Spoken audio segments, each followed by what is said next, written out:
Hi everyone, my name's Tree, and I've been delusionally trying to be a VTuber for about 4 years now. Fame hasn't exactly shown up, but in my head, I'm already booking my imaginary TED Talk and showing up for TwitchCon, so progress, right? Here's the thing, I've been quietly hoping, manifesting that one day someone would find me interesting enough to interview. The deep existential stuff about life, art, and what's my cat's name. But so far, my inbox is quieter than a library on Mars, so screw it. I'm doing the interview myself because if you want something done, sometimes you've got to take matters into your own, slightly unhinged hands. Think of this as a conversation between two parts of me. Fantasy Tree, the charming, witty, alternate universe celebrity version of me who knows how to work a room. And then Reality Tree, the one holding the mic and wondering how much longer I can keep this bit going before the existential dread sets in. So here's the game plan for today. Insult-based questions because self-loathing or self-deprecation is a love language, and I'm pretty fluent at that. Deep dive questions where we pull back the curtain to reveal, probably just more curtains, and a lightning round, which will have fun, fast, and chaotic questions that famous people do in interviews because apparently it's endearing. And since I'm basically famous in my living room, I'm doing it too. If you're into watching a queer person do their best impersonation of a Trixie and Katya episode, I'm your guy. No, wait. I can't do it. And all that noise. Let's get into it. Would you say your VTuber persona is a reflection of your true self or just a better, hotter version of you? God, just a better, hotter version of me. I tried being a FlushTuber once, and let's just say it wasn't my vibe.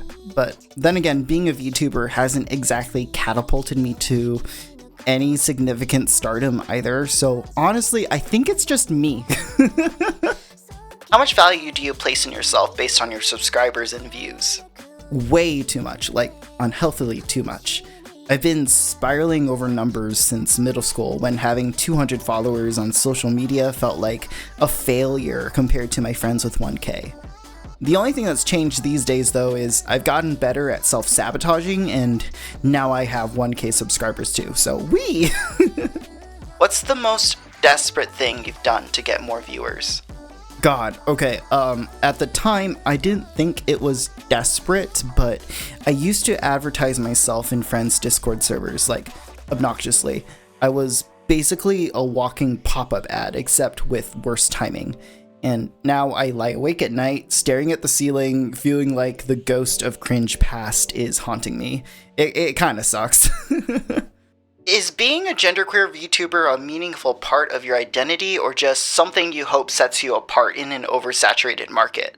I mean, it's a bit of both, right?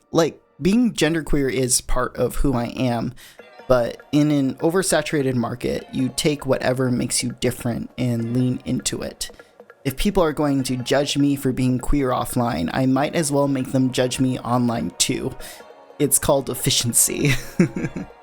Do you think VTubing is a legitimate art form, or are you just really into playing pretend with anime avatars?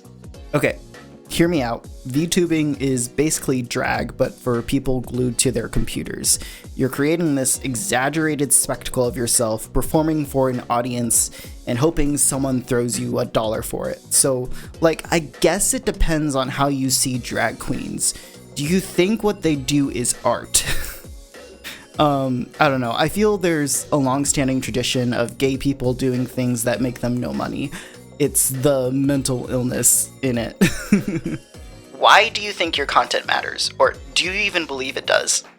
Oh no, it's not like my entire self-worth hinges on whether or not my content measures up to my peers. Definitely not. Couldn't be me. So, what inspired you to become a VTuber, and how did your journey begin? I think I first found out about VTubers through Gigguk's video. It was called I Got Addicted to VTubers and Regret Everything. At the time, I'd been streaming on and off for a few years, so I was already intrigued. And then one day, I joked with my partner and his sister that if I found a free-to-use rabbit model I liked, I'd start VTubing full-time. And then that same day, I found one, and being a person of my word, I committed to it, and I haven't looked back since. How would you describe your VTuber persona, and how does it reflect who you are in real life? My VTuber persona is very similar to who I am in real life, but certain traits are more exaggerated. On stream, I'm a little more out of pocket and lewd, while in real life, I'm much more tame and even, dare I say, celibate.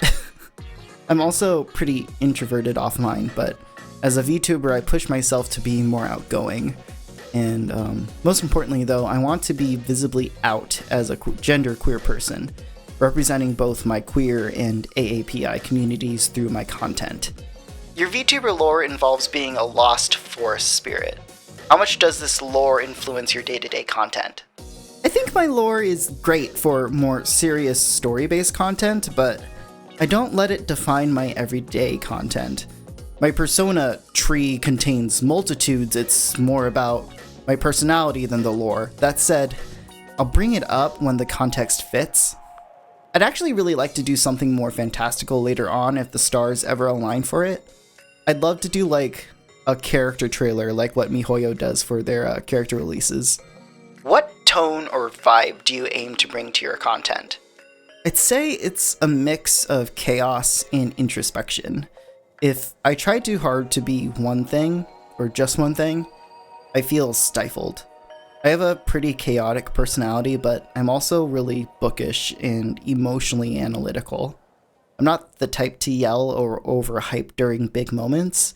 I prefer to stay generally calm and emotionally engaged, just to be genuine. That said, when I'm passionate about something, my energy ramps up. I want to express my emotions genuinely, but still be larger than life. What do you hope viewers take away from your videos? Generally speaking, I want people to come away feeling like they can be themselves, whatever that means for them. Whether they're part of the queer community or from different ethnic backgrounds, I think there's beauty in embracing yourself. At the same time, it's important not to get stuck in a bubble. I believe being surrounded by people with diverse perspectives make you more secure in who you are. What's a common misconception about VTubers that you'd like to clear up? A common misconception is that if you tap into the lewd side of VTubing, that's all you are. But people, including VTubers, are multidimensional. A sexual person isn't sexual all the time. You can exist on a spectrum of expression, and it's valid to have moments where you're very sexual and others where you have no sexual desire at all. VTubers are just as nuanced as anyone else. What's something you're really passionate about outside of VTubing? I used to really love singing and playing instruments like the ukulele and piano. Over the years, I got really self-conscious and started doubting if I was any good. I still enjoy it, but I'm pretty hard on myself about my skills. I wish I wasn't as insecure, but music still holds a special place in my life. What's your go-to comfort food during a live stream break? I love to have a little tea break. Ideally, I love a good boba rose milk tea. It's the perfect way to reset my mood and feel human enough to hop back onto streams. I don't really get to have boba a lot, though. If you could live in any anime world, which one would it be? I'd love to live in a Studio Ghibli world. Spirited Away's universe feels like the best fit for me. It's magical and it's immersive. Howl's Moving Castle would be great too, but Ghibli's worlds are often informed by war, and I'd rather avoid that as much as possible in my, fantasy. What's the weirdest fan interaction you've had so far? Honestly, I can't think of one. When I feel uncomfortable, I tend to dissociate or shut the interaction down immediately. If your VTuber could wear any ridiculous outfit for a day, what would it be? I really want to get a bunny girl costume commissioned for my VTuber. I think they're fun and sexy, but also a little silly. What's one fun fact about you that your viewers might not know? The first song I learned on piano was 1,000 Miles. I realized I was gay later, but honestly that should have been my first clue. Well, thank you for letting me be delusional for a second there. If you want to support me and my content, please give the video a like and click the subscribe button. It really goes a long way encouraging me to do more videos. I post on Mondays at 12 p.m. Eastern and occasionally on Fridays whenever I feel like it. With that said, I'll see you guys next time. Bye bye.